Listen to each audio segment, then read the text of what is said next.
다 함께 기도하심으로 부활절 주일 예배를 주님 앞에 드리겠습니다. 의의 제사를 드리고 여호와를 의지할지어다. 주께서 내 마음에 두신 기쁨은 그들의 곡식과 새 포도주가 풍성할 때보다 더하니이다. 내가 평안히 눕고 자기도 하리니 나를 안전히 살게 하시는 이는 오직 여호와이시니이다. 사랑과 은혜가 많으신 하나님, 여러 가지 어려움 가운데 부활절 예배를 드리게 됨을 진심으로 감사드립니다. 어렵고 힘든 삶 가운데서도 정말 우리에게 필요한 것은 사망 권세 이기신 부활의 믿음입니다. 이 예배를 통해서 그 믿음을 회복하게 도와주시옵소서. 그리하여 두려워 떠는 자들에게는 두려움을 물리쳐 주시고 부활의 신앙을 회복함으로 인하여 능력 있는 삶이 되게 하여 주시옵소서. 예수님의 이름으로 기도드리옵나이다. 아멘. 찬송 161장 찬송하시겠습니다.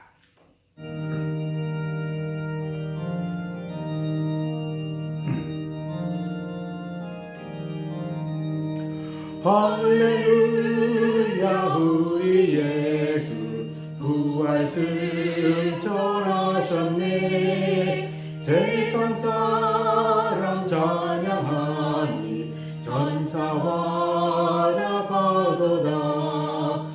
구주 예수 부활하사 사망 권세 이기네. 구주 예수 부활하사 사망 권세 이겼네. 할렐루야, 우리 예수 왕의 왕이 되시고 우리 길에 주고 계신 성령 증거하시네. 구주 예수 부활하사 좋은 열매 되셨네. 구주 예수 부활하사 좋은 열매 되셨네. 할렐루야, 우리 예수 음과 뒤가 없도다. 무덤 속에 있는 죄인 주가 일으키시네. 구주 예수 부활하사 영광 주에 오시네. 구주 예수 부활하사 영광 주에 오시네.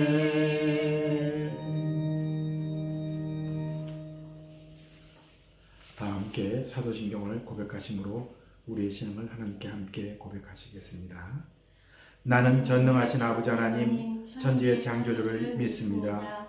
나는 그의 유일하신 아들 우리 주 예수 그리스도를 믿습니다. 그는 성령으로 잉태되어 동정녀 마리아에게서 나시고 본디오 빌라도에게 고난을 받아 십자가에 못 박혀 죽으시고 장사된 지 사흘 만에 죽은 자 가운데서 다시 살아나셨으며 하늘에 오르시어 전능하신 아버지 하나님 우편에 앉아 계시다. 거기로부터 살아있는 자와 죽은 자를 심판하러 오십니다. 나는 성령을 믿으며 거룩한 공교회와 성도의 교제와 죄를 용서받는 것과 몸의 부활과 영생을 믿습니다. 아멘. 하나님께서 오늘 우리에게 주시는 말씀은 마태복음 28장 8절에서 10절의 말씀입니다. 마태복음 28장 8절에서 10절의 말씀을 다 함께 한 목소리로 봉독합니다. 함께 봉독합니다. 그 여자들이 무서움과 큰 기쁨으로 빨리 무덤에 떠나 제자들에게 알리려고 다름질할세. 예수께서 그들을 만나 이르시되 평안하냐 하시거늘 여자들이 나아가 그 발을 붙잡고 경배하니 예수께서 이르시되 무서워하지 말라. 가서 내 형제들로 갈릴리로 가라 하라. 거기서 나를 보리라 하시니라. 아멘. 할렐루야. 아멘. 하나님의 축복과 사랑이 여러분과 여러분의 가정이 함께 하시기를 주님 이름으로 축원합니다. 이제 한번 따라해 보시기 바랍니다. 훈련된 욕심으로 열정을 회복합시다. 훈련된 욕심으로 열정을 회복합시다. 저는 여러분 모두가 훈련된 열정으로 말미암아 여러분들이 훈련된 욕심으로 말미암아 열정을 회복하는 여러분 되시길 주님 이름으로 축원합니다. 우리 말씀을 보기 전에 우리 그림 하나 봐주시기 바랍니다. 그림을 잘 봐주시기 바랍니다. 여기 막대기가 있습니다. 막대기가 지금 여러분들은 몇 개로 보이십니까? 잘 보이세요? 예. 어떤 분은 3개로 보는 사람이 있고 왼쪽에서 보는 사람은 몇 개로 봐요? 4개로 보게 됩니다. 그렇죠? 자, 여기서 3개를 보고 머릿속에 입력이 된 사람은 그것을 보면서 그것은 3개다라고 믿고 평생을 3개로 믿고 살아갈 것입니다. 이것이 4개로 보였던 사람은 자기가 보여진 대로 그것을 믿기 때문에 그 보여진 대로 4개다 믿고 사람은 평생 살아갈 것이에요. 자, 그런데 우리가 이런 문제들은 3개냐 4개냐라고 하는 것은 지식의 문제이기 때문에 그 지식을 내가 잘못 알고 오해했다고 해서 내 인생에 엄청난 문제가 생기는 것은 아닙니다. 그런데 이것이 3개와 4개라는 지식이 아니라 내 삶을 이끌어가는 어떤 힘이 있다면 또 때로는 것이 신념 혹은 생각 혹은 이것이 신념을 떠나서 믿음이고 신앙이 되었다면 이것은 보통 큰 문제가 아닙니다. 우리도 모르는 사이에 보고 배우면서 만들어진 신념과 생각과 신앙에 의해서 우리의 삶을 이끌어가게 되는데 이런 것은 국가 간에도 이러한 경향들이 있습니다. 미국과 인도를 바라보면 그런 경우를 보면 미국과 인도가 보면 미국이 훨씬 더 잘 살 수 있습니다. 근데 이 문제를 어떤 학자들이 이렇게 그림 도표로 만들었어요. 어떻게 도표를 만들었냐면 잘 사는 나라와 못 사는 나라를 이렇게 구별해서 색깔을 칠했더니 잘 사는 나라들은 노란색 따뜻한 색깔을 만들고 가난하고 못 사는 나라들은 파란색으로 만들었어요. 그리고 이제 그림을 쫙 봤습니다. 근데 노란 색깔과 파란 색깔이 딱 나눠지지 않겠어요? 근데 다음에는 또 한 가지로 나눴어요. 기독교 국가와 비기독교 국가를 이렇게 나눴더니 참 신기하게도 기독교 국가들이 대부분 노란색이 참 많았고 비기독교 국가들이 파란색들이 참 많았습니다. 우연의 일치라고 볼 수 없을 정도로 너무나 이런 차이가 있었습니다. 이게 왜 그런가 했더니 가난과 부한 것도 종교적인 차이로 나눠지더라라는 것입니다. 이것이 한국에서도 그런 퍼센트를 나눠본 적이 있습니다. 그래서 잘 사는 동네와 못 사는 동네 이렇게 나눠가지고 색깔을 칠해보았습니다. 그리고 그 색깔을 가지고 그 지역의 종교 기독교 퍼센트를 찾아봤어요. 그랬더니 참 신기한 것은 가장 잘 사는 나라, 잘 사는 지역, 강남이 그 기독교 퍼센트가 가장 높았습니다. 또 신기한 것은 가장 못 사는 지역이 그 퍼센트가, 기독교의 퍼센트가 가장 낮았습니다. 이것이 우연의 일치라고 할 수는 없었을 것입니다. 왜 이런 일들이 일어나는가? 그것은 그 나라가 가난해질 수밖에 없었던 분명한 이유가 있는데 그것은 종교가 미치는 힘이 있다라는 것입니다. 인도라는 나라는 참 가난합니다. 그러나 그 인도의 인구는 중국 다음으로 그 인구가 많습니다. 그래서 인적 자원이 어마어마하기 때문에 그 나라는 잘 살 수 있는 자원들이 상당히 많이 있음에도 불구하고 그 나라는 참 가난하게 삽니다. 왜 그렇게 사는가? 그 나라를 이렇게 짚어봤더니 그 나라는 여러 가지 제도가 있었는데 제일 문제는 뭐냐면 카스트 제도입니다. 하이라키 시스템으로 인하여 가난한 사람과 부자가 나눠지면서 이들은 자기 삶에 대해서 가난한 사람들은 가난한 삶에 대해서 그것을 받아들이고 산다라는 거예요. 그래서 이 사람들은 자기의 삶에 대해서 그 받아들이기 때문에 그 사람들은 어떤 사람을 원망하거나 환경을 탓하지 않고 자기 주어진 삶에 대해서 만족하며 살더라는 거예요. 왜 그런가 했더니 그들은 운명론에 사로잡혀 있습니다. 어차피 이렇게 태어났고 이런 삶으로 태어났기 때문에 이것은 내가 어떻게 한다고 해서 바뀌는 것이 아니기 때문에 차라리 만족하며 살자라는 것이에요. 그래서 이 인도 사람들은 다른 나라에 비해서 만족도가 상당히 높다고 합니다. 여러분, 이 운명론이 어떻게 보면 참 좋은 것 같습니다. 자기 운명에 대해서 그것을 받아들이고 더 이상 부러워하지도 않고 욕심 가운데 살지도 않고 자기 운명이다 하고 그냥 받아들이는 삶, 만족하는 그 삶이 어떻게 보면 참 좋은 것 같습니다만은, 자, 그렇다면 기독교 국가였던 미국은 어떻습니까? 이 미국도, 아니, 기독교 국가도 똑같은 마음을 갖고 있습니다. 어떤 상황에서도 만족하고 어떤 상황에서도 기뻐하며 살아야 된다는 그 기본적인 그 모든 것은 있습니다. 그러나 기독교에 전혀 다른 것이 하나 있습니다. 그것은 뭐냐면 운명론에 사로잡혀 있지 않다라는 거예요. 기독교에는요, 운명론을 넘어서서 보이지 않는 능력이 있기 때문에 그 보이지 않는 능력으로 사람들은 열정을 갖고 살아간다는 거예요. 자, 그렇다면 기독교의 능력은 어디에 있기에 감사하면서도 만족하면서도 행복하게 살아가면서도 열정을 가질 수 있는가라고 하는 거예요. 그 이유는 바로 훈련된 욕심으로 열정을 만들어가기 때문이라는 거예요. 여러분, 그렇다면 이 훈련된 욕심을 어떻게 만들어갈 수 있겠습니까? 결론적으로 말씀드린다면 부활의 신앙을 통해서 찾아볼 수 있습니다. 저는 여러분 모두가 이 부활의 신앙을 회복함으로 인하여 훈련된 욕심을 통해서 열정을 가지고 능력 있는 삶을 살아가는 여러분 되시기를 주님 이름으로 축원합니다. 자, 그렇다면 우리가 왜 부활의 신앙을 통해서 이러한 훈련된 욕심으로 말미암아 열정을 갖고 살게 되는가? 그 이유를 찾아볼 필요가 있습니다. 첫째는요, 이 부활의 신앙은요, 죽음의 공포를 사라지게 한다는 것입니다. 한번 따라해 보시기 바랍니다. 부활의 신앙은 죽음의 공포를 사라지게 합니다.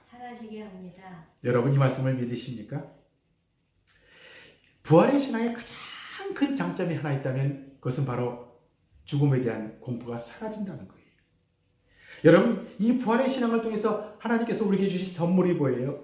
인류의 최종 목적지, 두려워하는 죽음이라는 그 죽음의 종착역을 없애버렸다는 거예요. 요한복음 11장 25절에 이렇게 말씀합니다. 예수께서 이르시되 나는 부활이요 생명이니 나를 믿는 자는 죽어도 살겠고 무릇 살아서 나를 믿는 자는 영원히 죽지 아니하리니 이것을 내가 믿느냐. 여러분, 우리가 예수를 믿으면 이 부활의 신앙을 소유하게 되면 우리는 삶의 방향이 완전히 바뀌어버립니다. 어디로요? 우리는 사는 동안 죽음으로 향해 가는 것이 아니라 천국을 향해 살아가는 삶의 방향이 완전히 바뀌더라는 거예요. 여러분, 내가 알고 있는 것, 지식이 3이냐 4냐 이것은 큰 문제가 되지 않습니다. 그러나 우리가 예수를 믿고 부활의 신앙을 갖고 살아가느냐, 부활의 신앙이 없이 그냥 살아가느냐, 이 인생의 차이는 엄청난 차이가 있다는 거예요. 저는 지금도 잊혀지지 않은 그 영화의 한 장면이 있습니다. 여러분 보셨는지 모르겠어요. 신들러 리스트라는 영화죠. 이 영화는 참 감동적인 영화예요. 흑백으로 만들었는데 지금도 잊혀지지가 않습니다. 내용을 보면 그 독일 사람이 사업가인데 이분이 독일 사람이면서도 유태인들을 돕기 시작하는 그런 운동을 시작합니다. 그래서 돈을 많이 모아가지고 그 돈을 가지고 독일 사람들에게 뇌물을 먹여가지고 유대인들을 그 나치스 또 아이슈비츠 살인 공장으로 보내는 것이 아니라 그들을 유럽으로 자유의 몸으로 되게끔 그들을 구해주는 그러한 사업을 시작합니다. 근데 문제는 돈이 한계가 있으니까 이제 열심히 돕긴 하지만 어떤 기차는 유럽으로 갈 수 있는 기차로 만들기도 하지만 어떤 것은 그냥 그 기차가 아이슈비츠 살인 공장으로 갈 수밖에 없었습니다. 근데 지금도 잊혀지지 않는 것은 이런 거예요. 이 유대인들이 그룹을 줘가지고 열심히 이제 기차를 타게 됩니다. 그 기차는 뭐냐면 어디로 갈지는 모르는 거예요. 그런데 어떤 기차는 탁 타고 보니까요, 그 기차는 어떤 기차였냐면 유럽으로 가는 기차입니다. 유럽 자유여행으로 가는 기차였고 또 한 기차는 그 기차는 바로 아이슈비츠 살인 공장, 죽음의 공장으로 가는 기차예요. 여러분 탈 때까지는 몰랐습니다.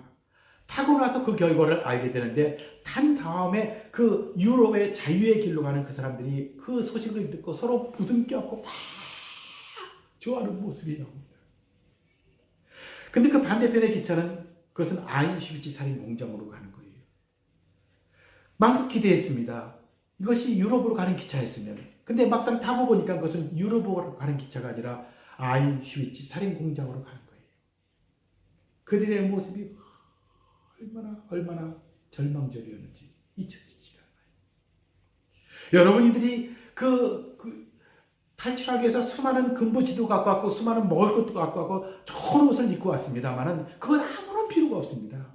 여러분 어떤 기차를 타느냐에 따라서 그 인생이 전혀 달라지더라는 거예요. 뭐가 달라는 거예요? 유럽으로 가는 기차는 어때요? 그것은 바로 자유의 몸으로 가는 길입니다. 그들은 살기 위해서 가는 기차였습니다. 그러나 안식일지 살인 공장은 뭐예요? 있는 거 다 뺏기고 모든 것을 다 뺏기고 결국은 죽음의 포롱수에서 죽을 수밖에 없는 절망의 기차를 탔다라는 거예요.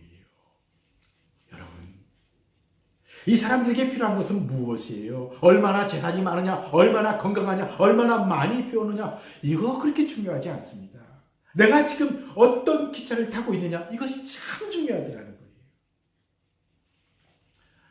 부활의 신앙은 무엇을 바꿔버려요? 우리의 인생의 종착역을 바꿔버리는 거예요. 무엇으로요? 죽음의 안식일지 살인 공장으로 가는 것이 아니라 영원한 자유가 있는 그 유로, 영원한 생명이 있는 그 생명의 길로 그 기차를 타고 가는 것입니다. 그래서 예수 믿는 사람, 부활의 신앙을 가진 사람들은요, 행복한 것이. 수많은 어려움이 있다 할지라도 그 어려움 가운데서도요, 욕심을 제어하면서 열정을 갖고 살 수 있는 것입니다. 저는 여러분 모두가 이 부활의 신앙을 가짐으로 인하여 어떠한 환경에서도 기뻐하며 감사하며 열정을 가지고 살아가는 여러분 되시기를 주님의 이름으로 축원합니다. 아멘. 두 번째, 우리가 부활의 신앙을 가질 때 우리에게 열정을 갖게 되는 두 번째 이유가 있습니다. 그것은 뭐냐면 부활의 신앙은 어떠한 극한 상황에서도 감사할 수 있다라는 것이에요. 한번 따라해 보시기 바랍니다. 부활의 신앙은 극한 상황에도 감사할 수 있습니다. 감사할 수 있습니다. 여러분 이 말씀을 믿으십니까? 부활의 신앙을 가진 사람들은요, 어떤 어려운 상황에서요, 극한 상황에서 감사하게 되어 있어요. 여러분, 인간이 당하는 가장 극한 상황이 뭐겠어요? 죽음이라고 하는 공포입니다. 여러분, 죽음이라고 하는 공포보다 더 큰 게 어디 있겠어요? 우리가 사실 잘 몰라서 그렇지 돈이 없고 가난해지고 또 몸이 아프고 걱정을 합니다. 걱정하는 그 맨 끝은 뭔 줄 아세요? 결국은 죽음이라고 하는 거예요. 그 죽음이라고 하는 종착역이 있기 때문에 사람들은 두려워하는데 믿음을 갖고 사는 사람들은 그 마지막 종착역이라고 하는 그 죽음의 골짜기에서도 두려워하지 않더라는 거예요. 오늘 28장 4절에 보면 뭐라고 되어 있어요? 지키던 자들 군병. 그 사람들이 찾는다가 있었습니다. 5절에 보면 뭐라고 되어 있어요? 그 군병들이 무서워했다라는 거예요. 그런데 이때 예수님을 찾던 사람들이 있었습니다. 부활하신 예수님을 찾는 마리아와 마르다. 그 사람들도 어떻게 해요? 두려워했어요. 왜 그렇습니까? 죽음이라는 것은 믿는 사람이나 믿지 않는 사람이나 다 두려워했어요. 그런데 오늘 본문을 통해서 우리에게 주신 참 메시지가 있습니다. 그 여인들이 예수님을 만났어요. 어떤 예수님을 만났어요?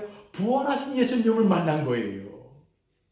부활하신 예수님을 보는 순간 그 여인들의 마음속에 어떻게 됐어요? 그 뒤에 보면 어떻게 해요? 기뻐했다라고요.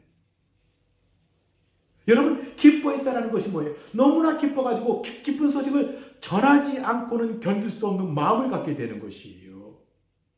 어떻게 이렇게 변합니까? 여러분, 부활의 믿음이라고 하는 능력입니다. 부활의 믿음을 갖고 있는 사람들은 인간이 가지고 있는 죽음에 대한 개념을 완전히 바뀌어버립니다. 그리고 어떻게 해요? 주님이 부활한 것처럼 우리도 다시 부활할 수 있다는 소망을 가지고 기다리면서 산다는 거예요. 한 할머니가 LA 가는 비행기를 타고 갔습니다. 근데 LA 가는 비행기를 타고 가는데 갑자기 그 비행기가 막 흔들리면서 길 위에서 막 그 안내방송이 나오는데 뭐 시트벨트를 매라 그러고 굉장히 위험한 상태가 됐어요. 그러니까 사람들이 다 공포감에 떨었습니다. 여러분 뭐 비행기 다 타보셔서 알겠지만은 비행기하고 기차하고 다르잖아요. 기차나 뭐 차 같은 건 사고 나도 뭐 죽는 확률이 그렇게 많지 않습니다. 그러나 비행기의 사고는 좀 다르죠. 어떻게 돼요? 100%가 죽는 거예요. 그러니까 비행기에서 사고 난다 그러면 이 공포감이 좀 다른 때보다는 더 큽니다. 근데 그 할머니는 말이에요. 그 공포스러운 가운데서도 그냥 눈을 감고 기도하는 가운데 참 있는 거예요. 두려움도 떨림도 없이 편안한 거예요. 그리고 이제 그 위급한 상황이 다 이제 끝났어요. 옆에 있던 분이 궁금했어요. 그 할머니에게. 할머니, 이 비행기 이렇게 막 사고 날 것 같은데 무섭지 않아요? 그랬더니 그 할머니가 빙그레 웃으면서 하는 말이에요. 왜 안 무섭겠어요? 무섭죠. 근데 사실은 정말 무섭지는 않습니다. 지금 제가 딸 만나러 LA에 가게 되는데 내가 비행기를 타고 가다 무사히 LA에 가게 되면 우리 딸을 만나면 되죠. 근데 만약 내가 사고가 나서 만약 죽게 된다면 그때는 주님을 만나게 되는데요. 주님과 함께 영원한 기쁨을 누릴 수 있는데 뭐 제가 두려워할 이유가 뭐겠습니까? 그분이 그 말을 듣고요 숙연해졌어요. 왜 그렇습니까? 이 할머니에게는 뭐가 있어요? 부활의 신앙이 있는 거예요. 여러분, 부활의 신앙은 사람을 이렇게 바꿔버립니다. 우리가 때로는 두려움 가운데 있을 수 있습니다. 공포 가운데 있을 수 있습니다. 죽음의 그 두려움 가운데 있다 할지라도 부활의 믿음이 있으면 이 부활의 믿음으로 인하여 모든 것을 이겨낼 수 있는 능력을 갖게 되는 것이. 지금 전 세계 사람들이 코로나로 두려워하고 있습니다. 그러나 정말 우리가 두려워해야 할 것은 이 코로나가 아닙니다. 우리가 최선을 다해 코로나를 조심하고 막아내고 이겨내야 되는 노력은 필요합니다. 그러나 이것 두려워할 이유가 아닙니다. 왜냐하면 우리가 이 모든 것 가운데서 우리 주님께서 우리를 지켜주신다는 믿음을 갖고 살아가야 됩니다. 아니 혹시나 지켜주지 못할지라도 부활의 믿음을 가지고 우리가 주님 앞에 섰을 때 부끄러움이 없는 그 삶을 걱정해야 할 일이지 우리가 죽고 사는 문제를 두려워할 일이 없다라는 것입니다. 왜냐하면 우리는 죽음으로 향하는 것이 아니라 영원한 생명으로 가는 삶이기 때문에 그런 것입니다. 저는 여러분 모두가 이 부활의 믿음을 소유함으로 인하여 이러한 기쁨과 기다림을 갖고 살아가는 여러분 되시기를 주님의 이름으로 축원합니다. 마지막 이 부활의 신앙은요, 우리로 하여금 맡긴 사명을 감당케 해주십니다. 한번 따라해 보시기 바랍니다. 부활의 신앙은 맡긴 사명을 감당케 해주십니다. 여러분 이 말씀을 믿으십니까? 28장 4절에 보면 지키던 자들이 군병을 찾는 자가 있었습니다. 그리고 5절에 어떻게 해요? 무서워하지 말라. 그러면서 그 뒤에 보면 이 여인들이 기뻐하며 어떻게 해요? 다른 제자들에게 그 기쁨을 알리기 위한 내용들이 나옵니다. 여러분 이 내용은 뭐예요? 부활의 믿음은 우리에게 뭘 주시냐면 기쁨을 줍니다. 그 기쁨이 뭐냐면 전하지 않고는 견딜 수 없는 뜨거운 열정을 주신다는 거예요. 28절에 보면 뭐라고 되어 있어요? 빨리 뛰어가 기뻐하며. 여러분 그 두려움을 이겨낼 뿐이 아니라 기쁨을 소유하게 되는데 이 부활의 기쁨을 전하지 않고는 견딜 수 없는 사명감을 갖게 된다는 것이. 찬송가에 보면 우리는 예수 믿는 사람들은 참 이런 찬송 많이 합니다. 주 안에 있는 나에게 딴 근심이 있으랴. 십자가 앞에 나아가 내 짐을 풀었네. 그러면서 3절에 뭐라고 되어 있어요? 그 두려움이 변하여 내 기도가 되어. 여러분 이게 무슨 뜻이에요? 주님 앞에 두려움 가운데 기도했더니 죽음의 공포 가운데 기도했더니 그것이 그 근심이 사라지게 되고 결국은 어떻게 해요? 그 두려움이 기도로 변했다는 거예요. 그 기도라는 건 뭐예요? 사명감으로 변한다는 거예요. 전날에 한숨 변하여 내 노래가 되었고 그러면서 우리 어떻게 해요? 그 모든 것이 어떻게 해요? 우리의 사명이 되더라는 거예요. 여러분 믿는 사람이나 믿지 않는 사람들이 두려움은 다 있습니다. 그러나 다른 것이 하나 있습니다. 믿는 사람들은요 그 어려운 가운데서도 부활의 믿음을 가지고 자기에게 주어진 사명이 무엇인가를 깨닫게 되는 순간 그것이 기쁨으로 화되더라는 거예요. 여러분 사도 바울은 뭐라고 되어 있어요? 사도 바울은 여러 가지 얘기를 합니다만 두려움 가운데서도 기뻐하는 그러한 기쁨을 소유하고 어떻게 되어 있어요?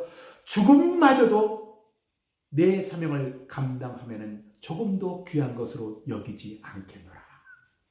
여러분 죽음보다 더 무서운 것이 어디 있어요? 죽음보다 더 소중한 것이 어디 있어요? 근데 사도 바울은 뭐라고 고백하고 있어요?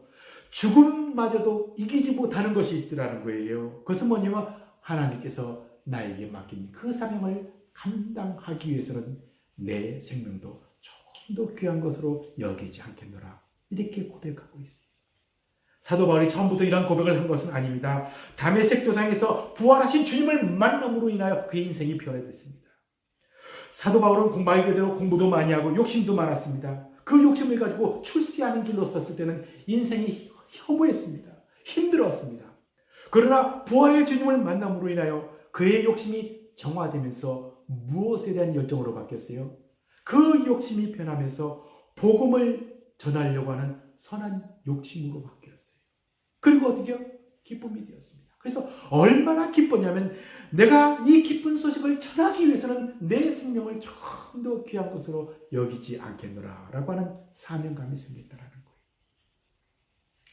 하나님께서 여러분들을 왜 지켜주신 것 같습니까?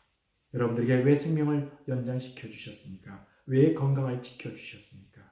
기억하시기 바랍니다.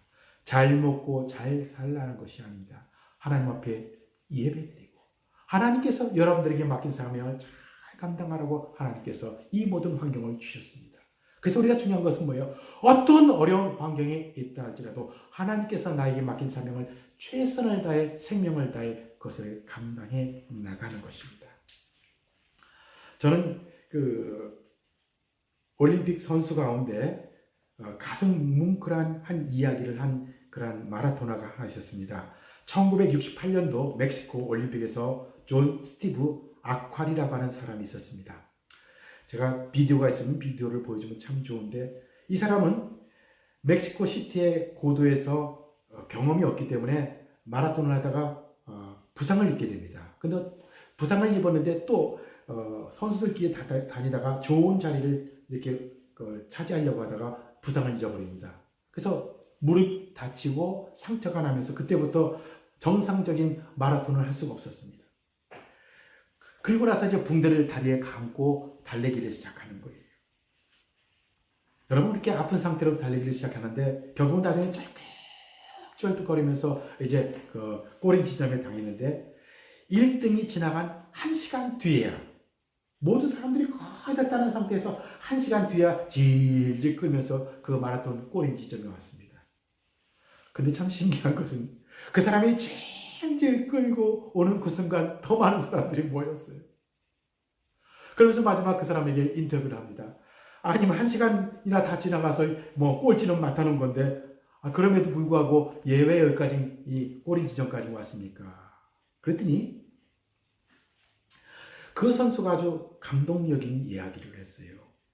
내가 중간에 부상을 입고 더 이상 뛸 수 없는 상황이 되었습니다.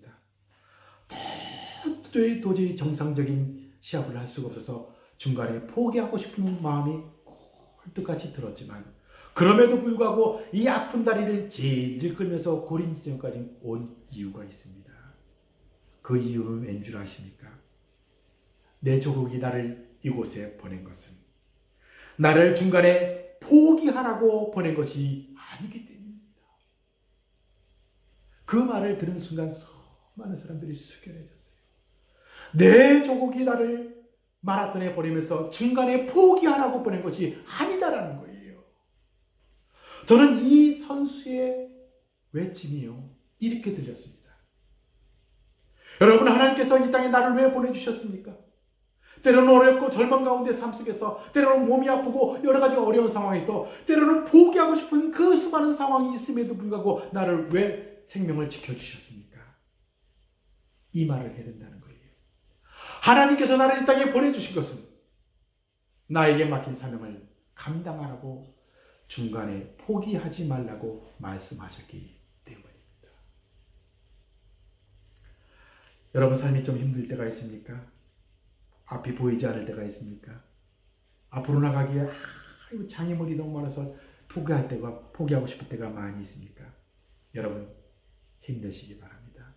하나님께서 여러분을 이 땅에 보내주신 것은 중간에 포기하라고 여러분들을 보내주신 것이 아니라 여러분에게 맡긴 사명을 다 잘 감당하라고 이 땅에 보내주셨습니다. 그 땅의 현장이 바로 우리 예음교회요. 우리들이 함께 예배드리는 우리 교회입니다.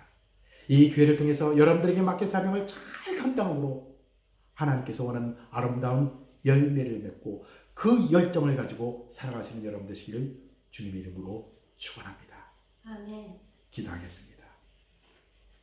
사랑과 은혜가 많으신 하나님, 오늘도 부활절 주일을 맞이하여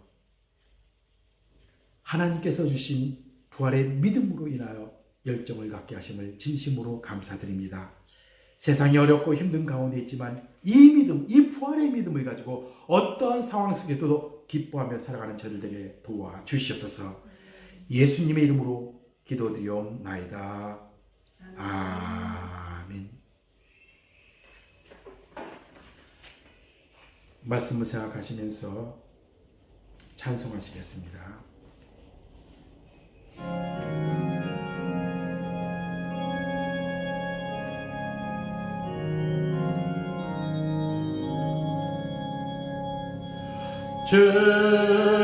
주님께 영광 다시 사신 주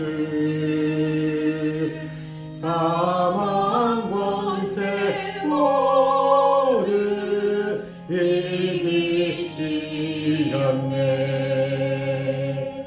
비로 입은 전사 돌을 옮겼고 누우셨던 곳은 비어 있었네. 주님께 영광 다시 사신 주 사망 권세 모두 이기시었네. 부활의 주님 나타나시사 두려움과 의심 물리치셨네. 주의 교회 기뻐 찬송 부여라. 다시 사신 주님 오늘 이겼네. 주님께 영광 다시 사신 주 사망 권세 모두 이기시었네. 생명의 임금 영광의 주님 주님 없는 삶은 헛된 뿐이라. 주의 사랑으로 세상 이기고 요단 건너 오냐 가게 하소서. 주님께 영광 다시 사신 주 사망 권세 모두 이기시었네. 기도하시겠습니다. 지금은 우리 구주 예수 그리스도의 은혜와 아버지 하나님의 지극하신 사랑과 성령님의 감화감동 충만 교통하심이 이제로부터 영원토록 함께하옵기를 간절히 축원하옵나이다. 아멘.